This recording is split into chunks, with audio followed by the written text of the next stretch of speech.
کو شریک مت ٹھہرائے، میری عبادت میں کسی کو شریک مت ٹھہرائے، خالصتاً توحیدی بن جاؤ، رب کو ماننے والے بن جاؤ۔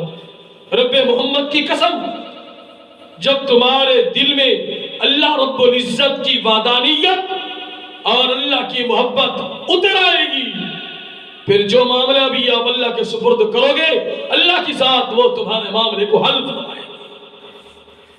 لوگ کہتے ہیں ہم دعائیں مانگتے ہیں، اللہ سے مانگتے ہیں، ہماری دعائیں قبول نہیں ہوتی۔ ہم موحد ہیں، ہم نبی کو ماننے والے ہیں، رب کو ماننے والے ہیں، ہمارے اندر شرک تو نہیں ہے۔ بھئی شرک نہیں ہے، مشرکین مکہ ان جیسے تھوڑے تھوڑے کرتوت ہمارے اندر موجود ہیں۔ مثال کے طور پر ایک بزرگ کے متعلق میں نے ایک کتاب میں پڑھا،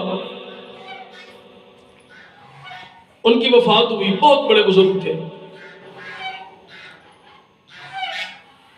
قبر میں چلے گئے، اللہ کے حضور پیش ہوئے،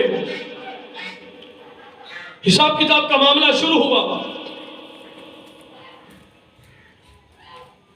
ساری چیزیں وہ بتاتے رہے۔